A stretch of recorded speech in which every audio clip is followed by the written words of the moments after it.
కడప జిల్లాలో డాక్టర్ బాబాసాహెబ్ అంబేద్కర్ జయంతి వేడుకలు ఘనంగా నిర్వహించారు.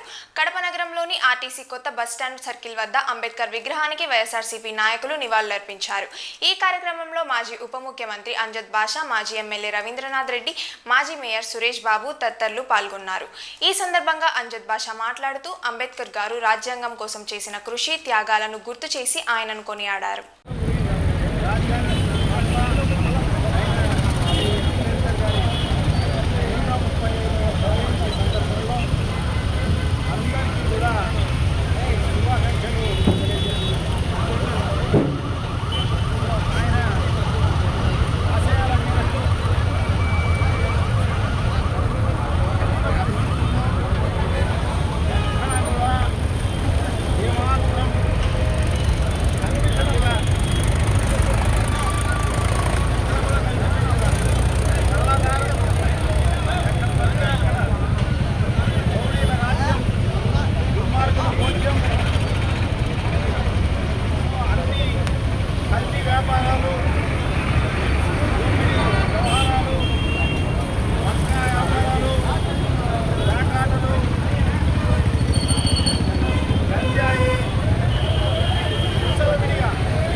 స్థానమని చెప్పి మరి 20 ఎకరాలలో 400 కోట్ల రూపాయలు వెచ్చించి 125 అడుగుల ఈ దేశంలోనే అతిపెద్ద విగ్రహాన్ని ఏర్పాటు చేసిన నాయకుడు ఒక్క జగన్మోహన్ రెడ్డి గారే అని చెప్పి కూడా ఈ సందర్భంగా తెలియజేసుకుంటున్నా.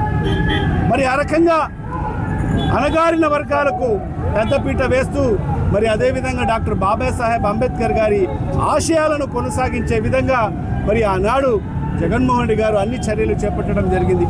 మరి ఈరోజు మనం చూస్తున్నాం, మరి ఈరోజు మన భారతదేశంలో చూస్తున్నాం, మరి ఈరోజు కేంద్ర ప్రభుత్వాలు కానీ మరి ఈరోజు కొన్ని మతతత్వ పార్టీలు మరి ఈరోజు ఏదైతే డాక్టర్ బాబాసాహెబ్ గారు అంబేద్కర్ గారు రచించిన రాజ్యాంగాన్ని తూట్లు పొడిచే విధంగా మరి ఈరోజు ఆ రాజ్యాంగాన్ని ఈరోజు అనేక మార్పులు తీసుకొచ్చే దిశలో మరి ఈరోజు ఈ ప్రభుత్వాలు అడుగు ముందుకేస్తున్నాయి. మరీ ముఖ్యంగా మన రాష్ట్రంలో ఎంత దారుణం అంటే అంబేద్కర్ రాజ్యాంగాన్ని పక్కన పెట్టేసి మరి ఈరోజు లోకేష్ బాబు రచించిన రెడ్ బుక్ రాజ్యాంగం మరి ఈరోజు మన ఆంధ్ర రాష్ట్రంలో కొనసాగుతున్న పరిస్థితి. ఈరోజు అణగారు వర్గాలకు ఎక్కడ కూడా రక్షణ లేదు, మహిళలకు రక్షణ లేదు, మరి అదేవిధంగా బీసీలకు రక్షణ లేదు, ఎస్సీలకు రక్షణ లేదు, ఎస్టీలకు రక్షణ లేదు, మైనార్టీలకు రక్షణ లేదు. మరీ ముఖ్యంగా కొన్ని వర్గాలు ఏదైతే పార్టీలు, రాజకీయ పార్టీలను టార్గెట్గా పెట్టుకొని వైఎస్ఆర్ కాంగ్రెస్ పార్టీ నాయకులను టార్గెట్ పెట్టుకొని వాళ్ళ మీద అక్రమ కేసులు, దొంగ కేసులు బనాయించి మరి వాళ్ళను జైలు పాలు చేయడము, వాళ్ళ కుటుంబాలను ఇబ్బంది పాలు చేయడము, మరి ఇది ఈరోజు ఈ రాష్ట్రంలో జరుగుతున్న పరిస్థితి.